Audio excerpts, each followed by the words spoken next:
Welcome to She Chose Joy with Melanie, where we discuss all things love, freedom, wellness, and joy. I'm your host, Melanie Foote-Davis, also known as the Soul Whisperer.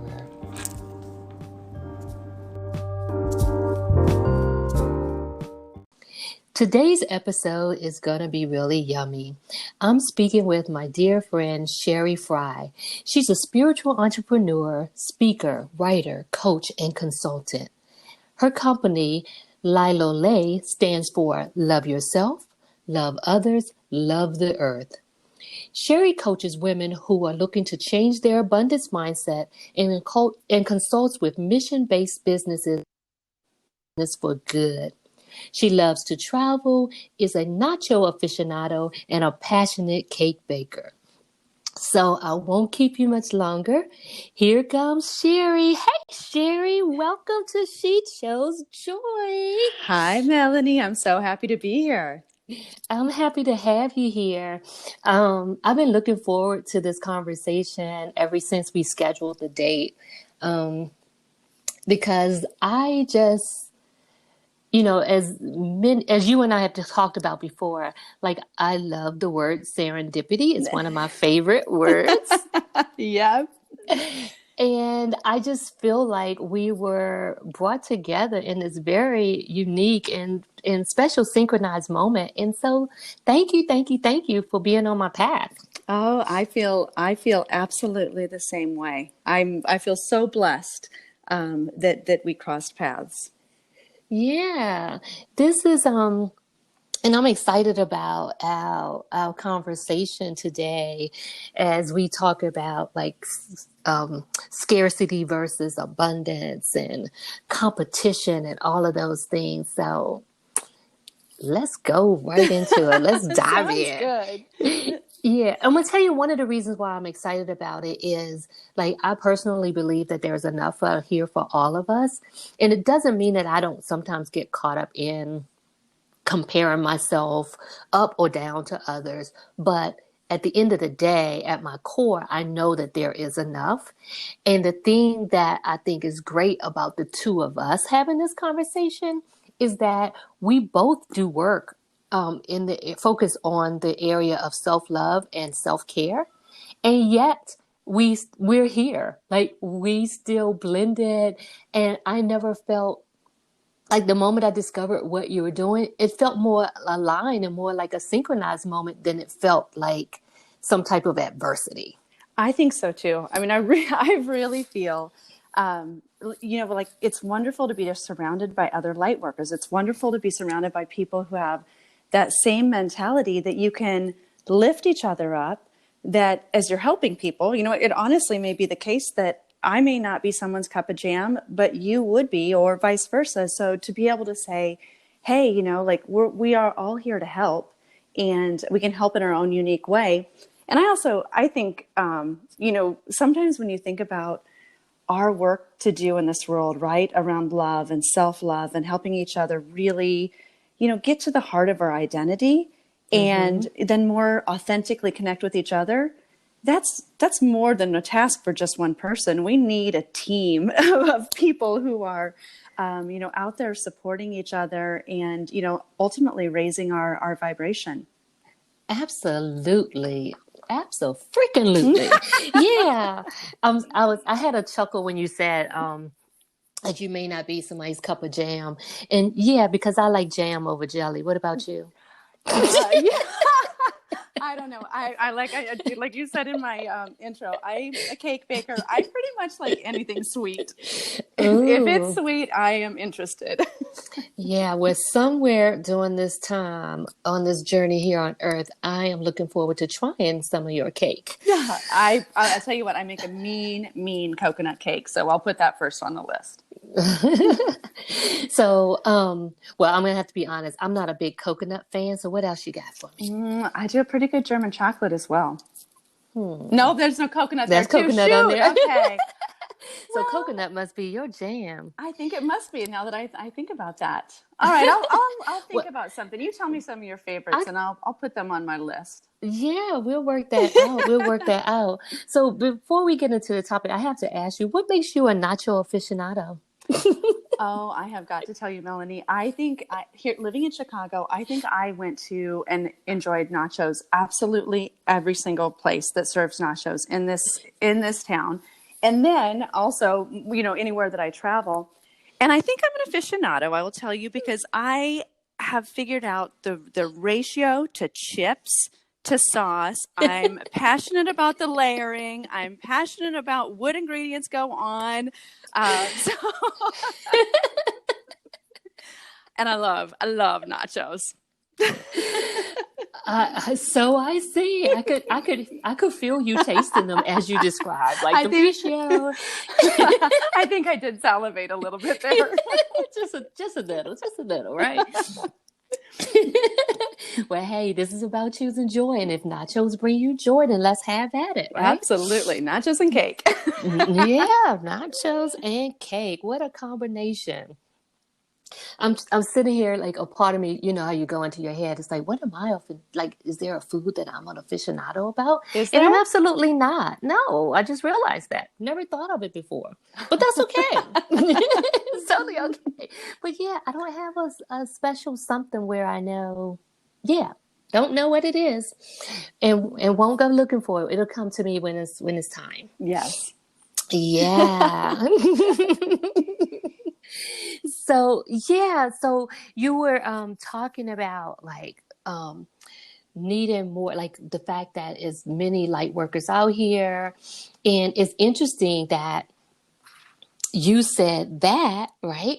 Because here's what I pulled for the conversation today. I don't know if you're familiar with the books Change the Way You See Everything through Asset-Based Thinking, and there's also one, Change the Way You See Yourself through Asset-Based Thinking. Oh, and do they have cards that go with them? I'll look into it. I'm not sure, but it's they're both really good books. And one of the things it talks about is like the circle of influence. And as you invite others to navigate with you, the adventure becomes more exciting, more motivating, more energizing for everyone involved. And all of a sudden, it's not just an adventure, it's our adventure. Oh, I love that. And that is so true. That is so true, especially for us as we're thinking about the work we do, but as it's really true for anyone that's thinking about abundance, that environment that they're putting themselves in, and, the 5 people that they're around the most, and what they let them, what they let into their sphere of influence, right? And into their brains is so, so important.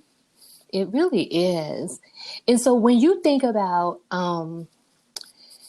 when you're thinking about or speaking to abundance versus scarcity, tell me what it is for you. Like what comes to mind for you? Well, okay, that's a great question. A lot of times we think of abundance and we think of like, oh, abundance means there's a lot, you have a lot of money, and scarcity means that, you're limited and you're scared about your money, right? That it's a limited resource.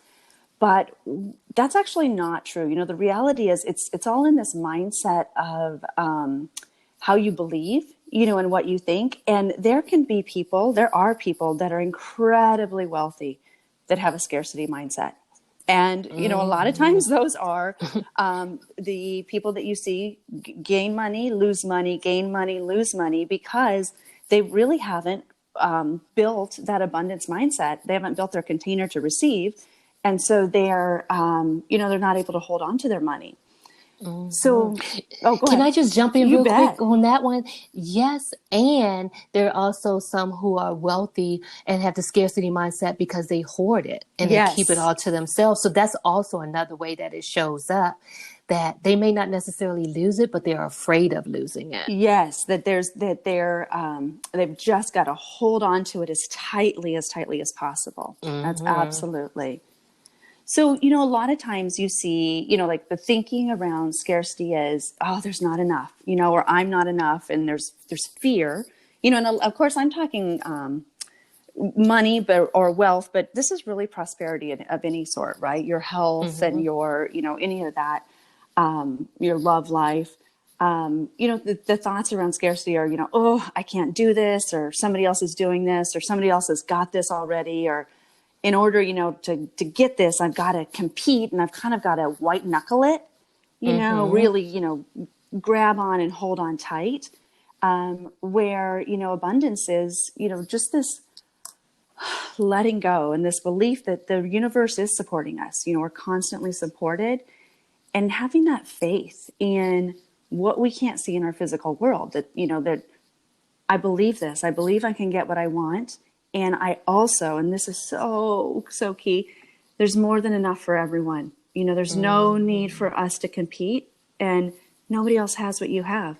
And for me to get something doesn't mean you don't, and that really ties into what we were saying earlier, that's why light workers and coaches and consultants that can help each other and share are really creating an exponential growth for everyone. Yeah, because there's so many people, and you mentioned it earlier when you were when we going back to the word jam, like it just may not be their cup of jam, that there's so many people that may not resonate with the message through my voice and my soul essence, but may totally connect through yours. And so the whole point is to be able to be of service of others. And if it means that another person in your tribe is the one that can reach them and offer out what it is that they're seeking to receive, then why not? Mm-hmm. Absolutely. Yeah, because that's, in a sense, that's another way of hoarding. Yes, absolutely. That's a great way to think about it. Absolutely. Yeah, it's like hoarding clients, hoarding information, hoarding. Like just because someone comes, like I don't mind referring someone out. If it doesn't feel like a good fit, like it's not aligned, it's not going to be in the best interest of either one of our time. And so to be able to share that and offer another space or place to go to get what they need, it frees up space on my end, but it also opens up a whole world for them as well. It really does. I think thinking about things like abundance and money and information as really just energy. Mm-hmm. And the more that we share it, we're moving it around. We're creating space in ourselves. I mean, I've made some pivots with lylole. Initially, it started out being just a plant-based medicine company, focused on CBD and wellness products. And there were some products that I was researching that I just decided, I don't want to go deeper into that space. I'd rather, find other entrepreneurs that are doing beautiful things and bring them in. Mm-hmm. And so recently I was talking with another spiritual entrepreneur, and she's in the CBD space. And I said, I've done all this research on tea. I can tell you everything. Why don't I just give you all of my work? And she received it so well because she's also in this space of believing, like we give and we get, and our rising tides raise all boats. But, mm-hmm. A lot of times you don't see that naturally in our kind of the business world as we've been taught the business world. Mm-hmm. Because we've been taught to look out for our competitors. Mm-hmm. And so the whole way we see things is actually which back to that book, and I'm going to revisit the book. I don't know, I guess intuitively I pulled it this morning because I haven't read it in years, and was just led to pull it where I got that. But the whole concept is about how we've been conditioned to think from a deficit-based mindset, or what I like to refer to as a life depleting or life draining mindset, which holds back everything that's for us. It stands in the way of us actually being able to access it. Oh yeah. I mean, Melanie, I even think we've been trained just in general that there's something wrong with us, right? That there's something mm-hmm. we need to fix. I mean, that's also a scarcity mindset that, for us to be able to switch and say, no, I'm perfect the way I am, and mm-hmm. any experience I've had, hey, yeah, it may have been a rough one, but that was for me. It wasn't to mm-hmm. me. And, and I'm going to take those pieces and, learn from them. But, society a lot of times teaches us, oh, there's not enough. You're not enough. Mm-hmm. You're not skinny enough or smart enough or pretty enough. And so, I'll tell you, I was thinking about it this morning, thinking about how, I don't know if you've seen this, but I think it's been fascinating. And maybe, it's how, we're here in the middle of COVID, and we've got women that are letting their hair go gray and showing up to our Zoom calls without makeup and, haven't done our nails. And, we used to say, oh yeah, we'd be letting ourselves go, right? Like, so she's really letting ourselves go. But I think we're actually finally letting ourselves be. Yes, say that again. Right? 2 snaps of that one. Yeah. It's like, here I am, and I'm just fine the way I am. Mm-hmm. Yeah. I'm sitting with that one for a moment. Yeah. And it's funny you mentioned it, because was it last week? About a week and a half ago, I was actually an attendee on a Zoom call, and I was in my pajamas, which is something I don't do. And it was so funny because they were like, Melanie, you're not showing your face. I'm like, that's because I'm not dressed yet. And they were like, that's okay. So I went on camera, and I think there's even an image of a snapshot of everyone that was called, and I'm sitting there in a bathrobe on a Zoom call. And it was cool. Yes. I think we're all being more true, like even when sometimes you can think of makeup as a mask, right? It and, is. And, now it's we're seeing makeup might be declining in sales, but skincare, now we actually all care about really just caring for our skin and being more natural. So I think it's fun, letting ourselves just be. Yeah, it's funny. Okay, here's my confession. I may not wear like a full face of makeup every day or anything like that, but I do not leave the house. Like, I can probably count on one hand how many times in my life since becoming an adult that I left the house without mascara. So if it's going to be one thing, it's going to be mascara. I agree with you. Mascara, and I would say my lipstick too, but mascara for sure. And I have to say, I don't know about you, but I feel like it's gotten more important as I've gotten older. I think I'm losing a few of those eyelashes. So the ones I have, I definitely want to decorate. That's me and my brows. My brows just like, they have a tendency to fall off and go their own way. And there's one patch on my left brow. They really they are all about community and sisterhood.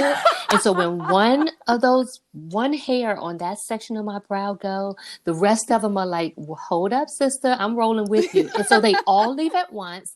And I end up with this bald patch on my brow. And it's only the left one that does that.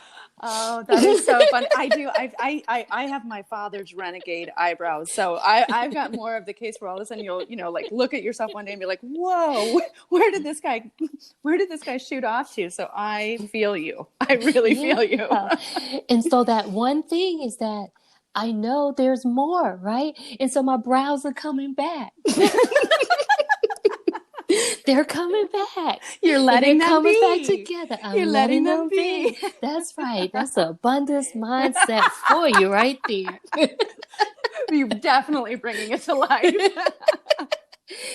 But really, it shows up in so many different ways. You were talking about earlier how, many people think about it being, just simply related to money, but it's really in all areas. Like, there's an abundance of wellness you mentioned, and all these other aspects. So like, what are some ways to really play with that whole concept of abundance and seeing it beyond money? Oh, well, first of all, I want to hug you for saying the word play, because that is probably one of the most key things here. Like I said earlier, so many things in our lives, we're just trying to white knuckle and control.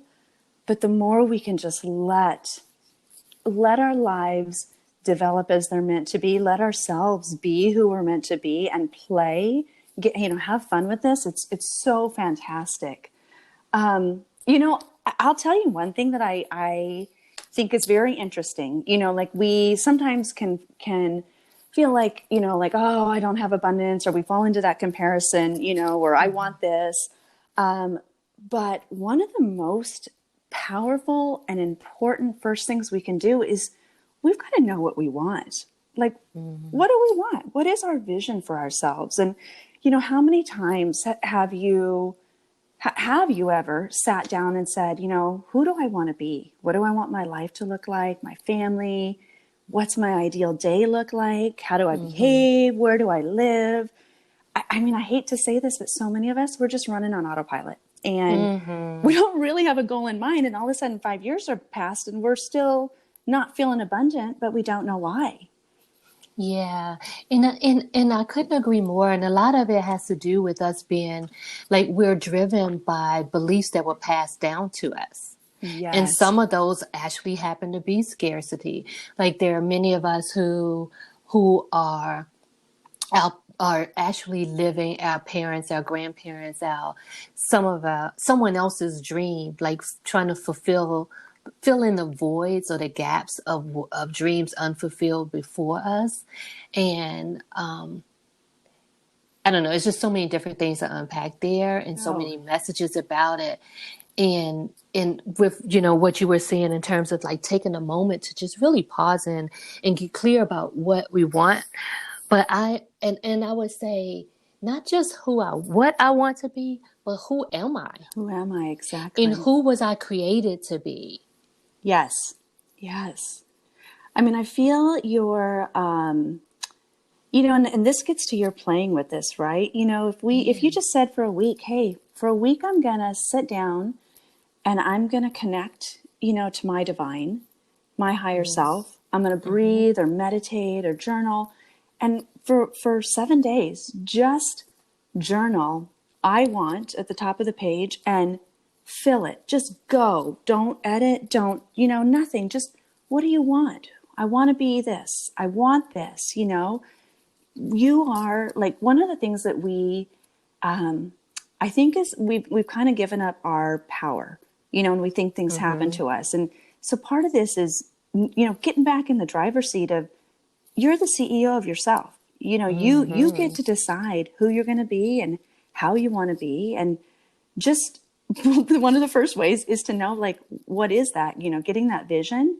And then to your point, believing that you've got it and not give your power away to anyone else. And that can look like living our lives for someone else. It can look like having achievements that, we think look good to someone else. And by the way, also, you might put on there, I want a Range Rover. That's okay. And there's no judgment. This is what you want. And just the fact that you're writing, and again, don't edit yourself, but you're just writing for 7 days in a row, you'll see what percolates up. You'll really start to see like, oh, this is what I want. And then I think like it's important for us to know that just the fact that we visioned it, just the fact that it came to us, boom, that's confirmation that we're worthy to receive it right there. Yeah. Yeah. And I love how you talked about not having judgment. So when that judgment showing up, about being able to just shift that judgment into self-compassion, because there's no need to judge ourselves for wanting something. Like if the desire is there, it represents something. Absolutely. That Range Rover, some may see it as materialistic, but if we really dare to explore and go a little deeper than that, we can tap into what does that Range Rover represent for you? Exactly. Like how do you see it? And for some that may, I don't know, like for example, I like being around water. I have this strong connection to water. And something about being around water, I feel like I automatically shift into abundance. Like no matter what space I'm in, it is really challenging for me to be on a lakefront or oceanfront somewhere and remain angry. I feel the same way. I love water. I love water. And one of the things I love about it is it's so vast. And I love the fact that I can't see where it ends. I see where it begins from where I'm sitting, but I have no idea where it ends. I don't know how many drops of water there are. I don't know how many ripples are in it. And it's like, it's just a reminder that the creator, like like that God has just created this world of abundance that's far beyond what we could ever imagine. And I could not possibly count the ripples in that water. Oh, and I mean, if even, I don't know what the percentage is, but it's such a high percentage. Our bodies are water, right? Like just what you just Mm-hmm. said, that brings it back to we are abundance. I mean, frankly, Mm-hmm. abundance is our birthright, period. Mm-hmm. This, our Mm-hmm. ability to create, this is all our birthright. So I love that you actually naturally feel that, because I mean, it's so tied to your body and who you are. You feel it in your Mm-hmm. body. I love that. Yeah. Like there are times when I'm actually craving water, like literally like yearning for it. And I feel like my soul is unsettled. And but I can go and take a walk by the lake or just sometimes just sit and journal there. There are days when I used to call it take your office to the beach day, and I grab my laptop I love and it. I sit out, and it just frees up space for me. Yes. It, and I mean literally like the water was calling me forth. And I'm tying that back into what you were talking about in terms of journaling, like what do I want? And there are times when I do write I desire, and I just write what comes. And water is one of the things that calls me often. And when I respond to it, something shifts inside. It's a very beautiful and powerful thing. I think so too. I can't even find the words to describe it. Well, Melanie, I think we are so connected. I was visioning in the last few months about what I want in my future. And I'm with you. I love water. I would love to live on water, have water in my backyard, have a pool, just Mm-hmm. truly. And so, I was visioning that like, okay, actually, that's what I need to have is I need to have a pool in my backyard. I need to be somewhere near water where I can just go Mm-hmm. listen to it. So we're very Yeah. connected that way. Yeah. I don't, I'm like, you hear me fumbling, trying to find the words. And I'm just going to stop trying to find words because some things don't show up in words. It shows up in a feeling. I know, but do you know anyone that has that same draw with water is listening going, oh, I know exactly what they're talking about. Like Mm-hmm. that draw, and the nurturing that they receive. Yeah. And so when you were talking about journaling, like for 7 days and putting I want and spending that time to connect with the divine, um, is there any significance to the 7 days? So part of it is just that commitment to yourself. And, Mm-hmm. and part of it is to not look back at the day before, but just to every day start fresh. Here's what I want, I want, I want. Mm-hmm. And you'll find that over that time, some of those same things will percolate, and they will be things where you thought it'll help you start to discern the ones Mm-hmm. that will really rise to the top. But the practice of visioning and, this I want, you could do it monthly, Mm-hmm. it could be something that has anything changed for me? What do I want? Is anything new popping up? Yeah. Because we're changing and evolving constantly. And, we have new things that kind of come into our existence that we think, oh, I want that, or I want to create that, or I want to be that. I Yeah. want to be that. Yeah. I love that you mentioned evolving, right? And how things are shifting because do you find that just getting started? So, for example, you start for 7 days and you're creating this rhythm and this connection into finding like this level of commitment.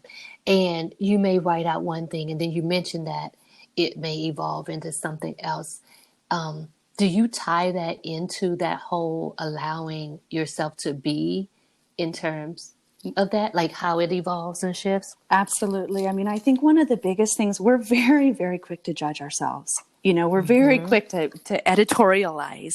Even it'll feel like that on the first day of the I wants. It'll be like, oh my Mm-hmm. gosh, did I really want that? Or Mm-hmm. boy, I don't ever want to tell anybody I want that. But so we do have that tendency to just immediately judge. And part of this process is to just say, I'm going to put anything down that I even remotely want, Mm-hmm. and no judgment. it's, Mm-hmm. it is what it is. And then it'll help you, like I said, discern what keeps percolating to the top. Mm-hmm. But the second piece of this is, if, as you identify those visions of who you want to be and what you want, the vision of that, the second piece of it is we have to condition ourselves to receive. We've got to Mm-hmm. be ready now for what we believe we want. So a lot of times, Mm-hmm. a lot of times we're like saying, oh, I want to have this. And once I get, this, then I'll feel worthy. But we have to, Mm-hmm. it's completely the opposite for abundance. We've got to say, I'm worthy now, right? I trust myself. I believe I can have it. I believe I deserve it, whether it's success or love or wealth, whatever it is. I've got to build that container. I've got to be Mm-hmm. big enough, because when it comes, if I Mm-hmm. don't have that mindset that I'm big enough to receive it, I won't be able to keep it. Yeah, yeah, that is totally how scarcity shows up. And I've been there before where I asked for it, I was open to receive it, and then when it came, it scared me to pieces. Hmm. And then there have been times, like, really, it scared me. Like, I'm like, oh no. And then there were times when I asked for it, I prepared to receive it, I expected to get it, I was detached to how it came. And when it came, I just soaked up every moment of it. Yes. And that's the momentum that I want to keep. I want to ride that vibration until there's no vibration to be riding. And keep expanding, right? And keep Yes, expanding and over it and feels over. so good. And I don't know, have you ever experienced this? Have you ever experienced it where it feels so good, it's like a high, and it's almost exhausting at the end. Like at the end of the day, the excitement and the joy of having it and really leaning into it, um, when you get high doses of it. Yes. I know exactly what you're saying. You literally feel like you are floating, right? You are just like, oh my, and I think too, the other powerful piece is we feel like we're just like, you know, exploding almost, or just so big. Like it truly is Mm-hmm. expansive, right? It's Mm-hmm. exactly the word. We're expanding ourselves to receive. And at the same time, and it gives us almost a natural high. Mm-hmm. And we are creating for ourselves this ability. We continuously open that container and open that container, and align our energy with that. So, Mm. I absolutely know. Sometimes you feel after that, by the way, you almost have to like you're being pulled away by helium, and you got to pull yourself back down and into your Mm-hmm. body. Yeah, it's like, oh, so is this what I don't even know what drug to call it, but is this what that that saying that you never is that sometimes when people are addicted to something, they keep reaching for that first high or Yeah. something. And yeah, and it's almost like that. Like it feels like I go, wow, is this what that first high feels like? Yes. Because this feels so good that I almost can't stand myself. And I guess the thing is what you just said, and I hadn't thought about it that way, is that being able to come back down into your body, like being able to create harmony between those two spaces. Yes. And I think that's so critical. This, when we're conditioning ourselves to receive, like aligning our energy, like, hey, Mm-hmm. I've got to get my energy in this belief that I believe I already have it, and I believe I can get it, and I believe I'm worthy of it. But we've really got to take care of our, not just that spiritual container, but also our physical container. Our Mm-hmm. body. Are we resting? Are we listening to our bodies? Are we loving? I know you and I are both so passionate about this, right? Loving yourself, Mm-hmm. loving your body, caring for your body. Because when we're strong, when we feel like we're strong physically, and we're healthy physically, we'll be mentally strong. Mm-hmm. And when we're, truly, we got to just be so loving and accepting of ourselves, because when we can't be whole if we are Mm-hmm. rejecting any part of ourselves. We just Mm. can't. It's, it just doesn't work that way. That was a nugget right there. We can't be whole if we're rejecting a part of Yeah. ourselves. Yeah. Yeah. Ooh. Right. It's one of those where you're just like, wait, oh, full stop. I cannot Mm-hmm. reject any part of myself. Mm-mm. Mm-mm.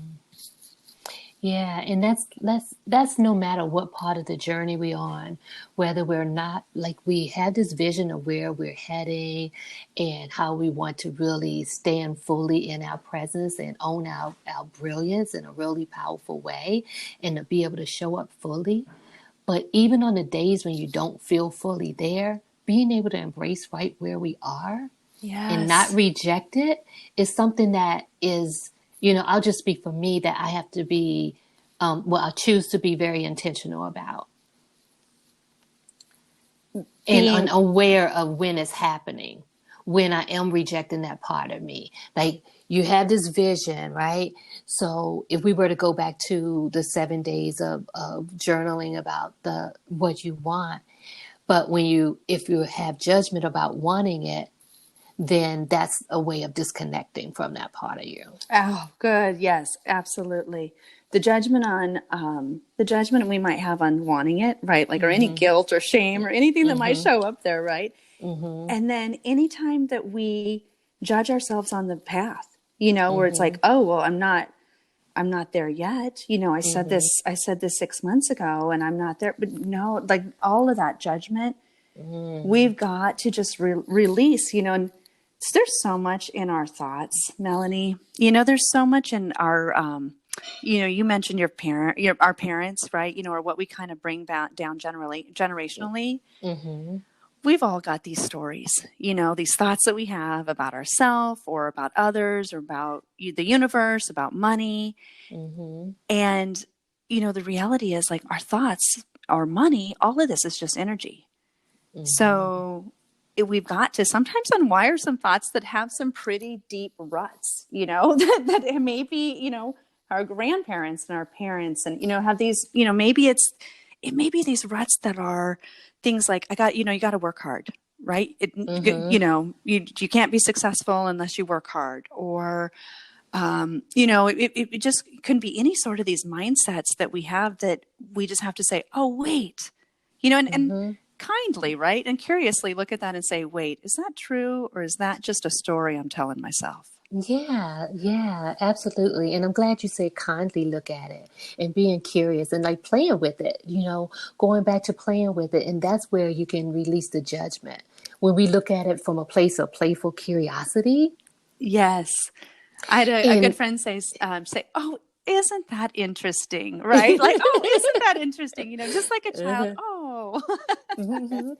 Yeah, like really, but here's one of the things that I've come across in my line of work is that sometimes because those beliefs were passed down to us from someone who we really love and admire and respect, that we have resistance to letting it go because it feels like a disrespect yes. of that person. And so being in a space where it's okay to let that go and recognize that Nana, Big Mama, whoever it was, Yaya, whatever we may have called that person, mom, auntie, or Mrs. such and such from the neighborhood who was our mentor, that they passed down what they knew and the best that they had to offer. And so it's not necessarily saying making it right or wrong, but really accepting and having this heightened awareness that it no longer aligns with your being Oh, and that it no longer serves you. and also when you can say to yourself, when you can see that and say, well, this is a family limitation, right? Or this is a Mm-hmm. parent's, and I'm willing to go beyond it. The Mm-hmm. power of this work, the power of this mindset is when you shift and you make that change, Mm-hmm. you're helping give them that vision and that ability to shift as well. You're kind of doing the work generationally, and Mm-hmm. for so many, we do become the parents, we do become the teachers, and to be able to make that shift for your entire family or for anyone, it may have been Mm-hmm. is something handed down from a colleague or a boss or whatever, but when you can change yourself, change your mindset and shift, you also just, wow, like lit a light for them to be able to do the same. Yeah, you and I talked about this before actually because we were talking. I was mentioning the whole concept of being able to shift, like when we shift, that we have the power to shift 7 generations down, and you brought into my awareness that we also shift the generations above us, and so thank you for that. Yes, yes, we can. I know it sounds crazy, but we can Hmm. Hmm. shift those stories that are behind us. We can heal those stories that Hmm. are up our lines and ultimately down our lines as well. Hmm. And when you said it, during our conversation that day when I hung up, I meant to reach back out to you to tell you that. And so I'm going to share it with you now.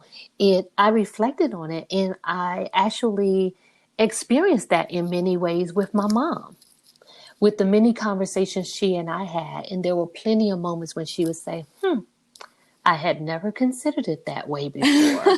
And then she began to see it a little differently. And so I actually had a real live experience of that I had not connected with in that way until you shared that with me. So thank you for that gift. Oh, that's beautiful. That is beautiful and powerful too, right? To know that Mm-hmm. you can make those shifts for your family. Then Mm-hmm. again, it feels like this beautiful opportunity that, of course, why would we not want to do the work? And I don't even really consider it work, but why wouldn't we want to do this to live our best lives and our most true lives because of what it also does for those surrounding us? Yeah, yeah, yeah, yeah. You mentioned the word work a couple of times. And so, if you don't mind, let's just play with that whole concept of work as it relates to hustle versus flow. Oh, absolutely.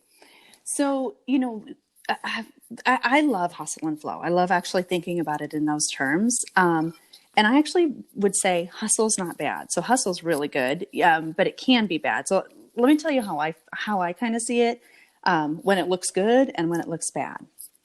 But I would say, like in anything we're doing in our life, we need the hustle and flow. We need the yin and the yang. We need things to, at times, we're pushing and we're driving and we're getting things done. And then at other times, we're sitting back and we're receiving and surrendering and, trusting. And so, kind of having that balance, we can't live in just one or just the other. But we also can, with both of those, they can look bad. We can go a little too extreme. And so hustling, like I said, it can look really good and getting things done and it got in that structure. But when it doesn't look good, it is that white knuckling feeling. It's that feeling of, Mm-hmm. oh my God, I got to squeeze this so tight and I'm in this alone. And we operate a lot out of our willpower. And that's just not a healthy place for us to be. Our Mm-hmm. bodies aren't wired for that long term. That's actually why we have Mm-hmm. so much burnout and we've got so many cases of adrenal fatigue. It's because Mm-hmm. we've got too many people operating such a high percentage out of that, and it might look like also needing stimulants. I need caffeine to get myself through the day, or, um, we are just striving. And we have this Mm-hmm. kind of like that, it's got to be hard. And so we tend to overwork. And the bad part is we miss those opportunities, because we're out of Mm-hmm. alignment. So it's even the little things here of that stopping and paying attention to your body. Do you eat Mm-hmm. when you're hungry? Do you not? So hustle, when it looks really good, it's saying, like, I'm going to build a habit. I'm going to build those habits and I'm going to show up and I'm going to follow through every single day. I'm going to stay the course. I'm going to not give up. I'm going to be in the process and I'm going to take the steps and get help when I need help. So it can look good and it can look fun. It actually, hustle should feel fun. Mm-hmm. And then at the same time, flow is this idea of kind of using feminine energy, and we're attracting things and drawing things, which can be hard for a lot of us, Mm-hmm. because it's that patience and it's trusting and releasing the outcomes and the control and really, becoming like water, right? Like, I'm just going to let this flow. I'm going to Mm-hmm. co-create with spirit and be more graceful. And, when it doesn't look good, it looks like we don't do anything, Mm-hmm. we just daydream or we just talk about it, but we don't do the actions. And sometimes when it looks really bad, we play a victim, right? Like, Mm-hmm. oh, or we're stuck, or we've got this lack of discipline. And so we need them both. But we need them in ways that are that healthy balance back and forth.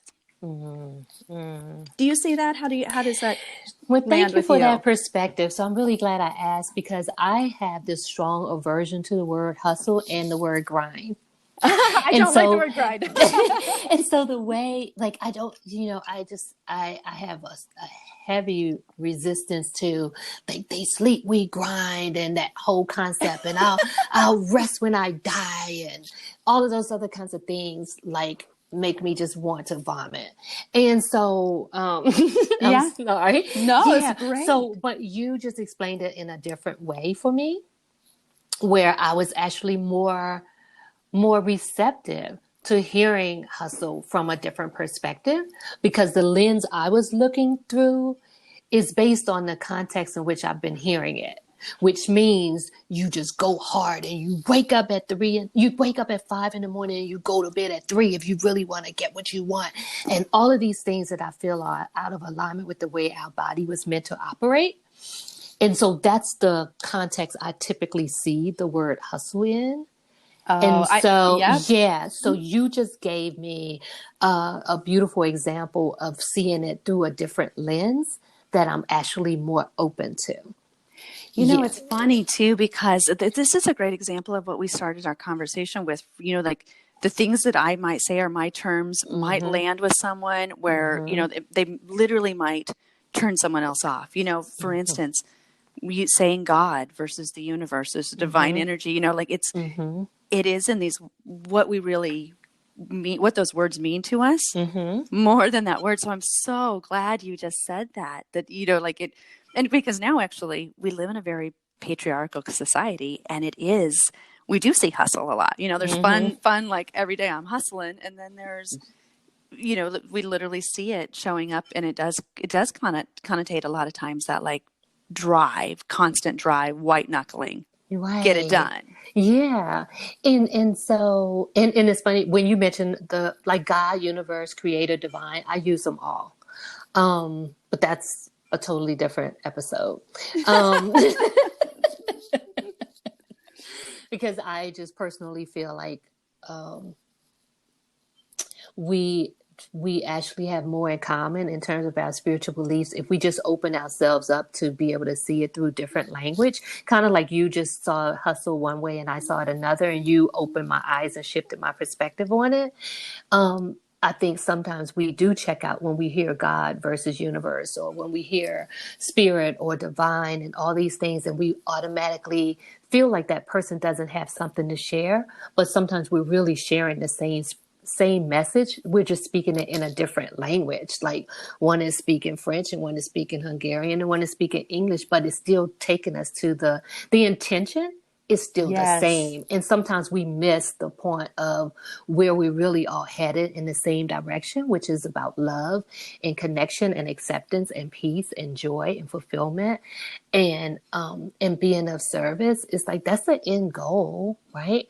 Is doing Yes. things that are pleasing.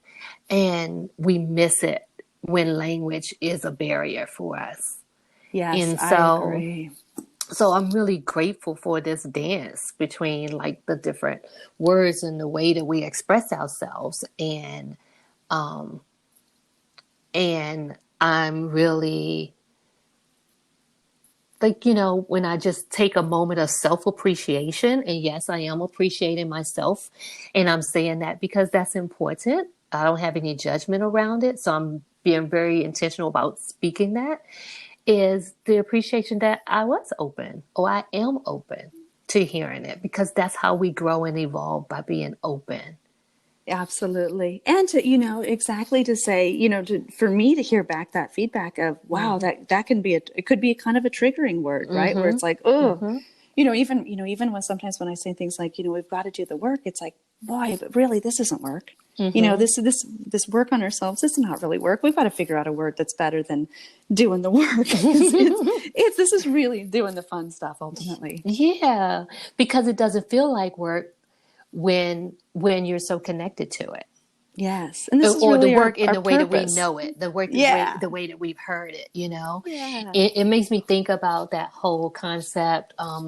by Shakti Gawain, where she talks about the be, do, and having, where typically we want to have things and money so that we can do whatever we want in order to be happy, whereas counterintuitive versus practicing being present, being authentic and being true to ourselves, and then doing what's important to where we like to go so that we can have a life we enjoy.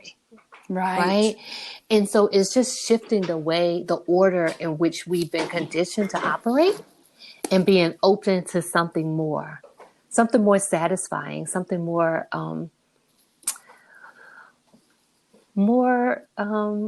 incredibly beautiful, something that we can dance to, something Right. magical, you know?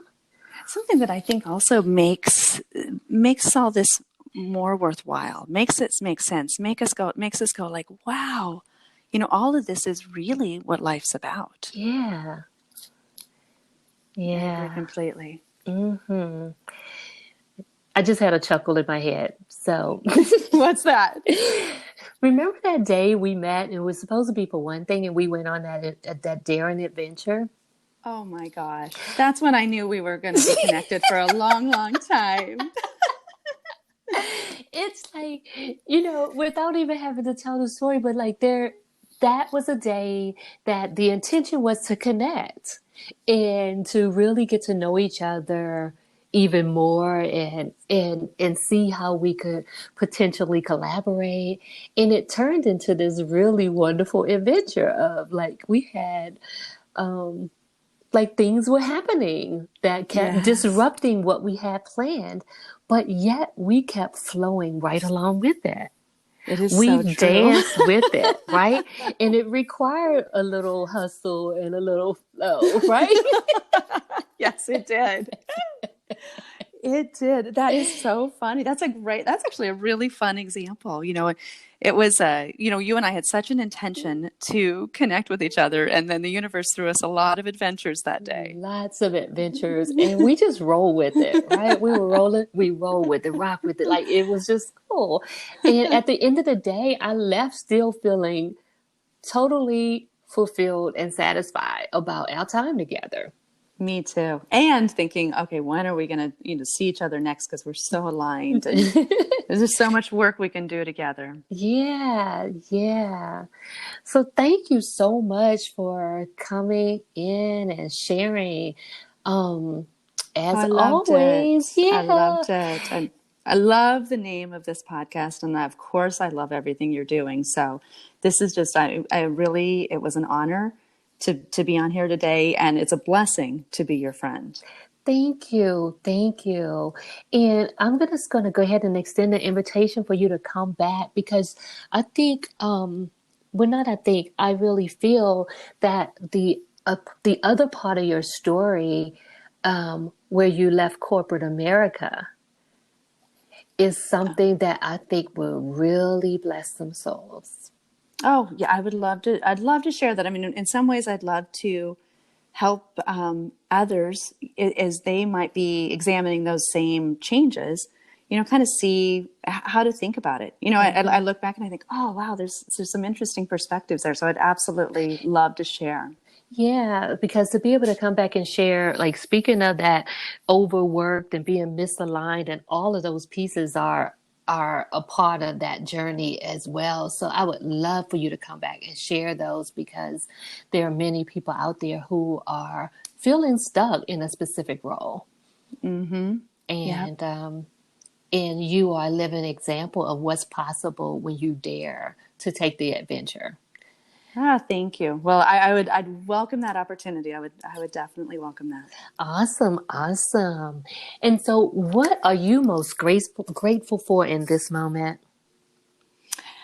Oh, literally right now, I think health. For me, from a family perspective, that's with everything that's happening in our world right now, Mm-hmm. just the personal and family and friends and just health and through as we're kind of going through this kind of pandemic of seeing the beautiful way people are respecting each other Mm-hmm. and taking care of each other. So I think, all of that is just this, while this has been not the most wonderful experience for all of us, in so many ways, I think we're bringing out some of the best sides of humans. It is. It is. I agree. Thank you for sharing that. And so, aside from nachos, travel, and cake, what else brings you joy? Laughter. I love, love, love, love to laugh. I'm not a good joke teller, but I love to laugh. Me either, but I laugh at my own jokes. I crack myself up I do sometimes, too. and nobody else in the room is laughing. My husband is looking at me like I'm crazy, all of these different things, but I think it's hilarious what I just said. I do too. I think I'm very, very, very funny. I mean, I can't tell a joke to save my life. I will always get the punchline way before it's supposed to land. But I do think I'm very, very funny. Yeah, it was one day I was saying something. It wasn't even my joke, but it was just something I thought was funny. And my daughter and my nieces like had made this choice to not laugh. So they intentionally sat there with a straight face just to mess with me, which was hilarious. But I even appreciate that moment. And I kept saying, y'all know that's funny. You know that's funny. You know it's funny. You know it's funny. Oh, I love it. Oh boy. So how can others stay connected with you? You know what? I mean, I would love if anyone has questions or comments or thoughts, based on what we talked about today. I'm at lylole love. So it's LYLOLE. So love yourself, love others, love the earth. Love on Instagram or at lylole.com, and just send me an email. I'd really love to, get some feedback on what we shared today, or also if there's any questions based on what we shared. I'd, love to understand where people would love to dive deeper. Awesome. Awesome. So thank you so much for hanging out in this space with us today. And so didn't I tell you? I told you guys when I started this podcast that I had some interesting conversations that I just wanted to share with the world. And you just experienced one of them. Too bad you weren't there for the day that Sherry and I went on our adventure. And maybe one day we'll tell parts of that story. But thank you so much for joining us. And as you go about your day, I ask that you are mindful of when you're having thoughts that are of scarcity versus thoughts of abundance. And I challenge you to believe that there is enough, you are enough, and you have enough. And that whatever it is your heart desires is yours for the taking. So choose it. So again, I thank you for joining us, and I'll see you on the next episode.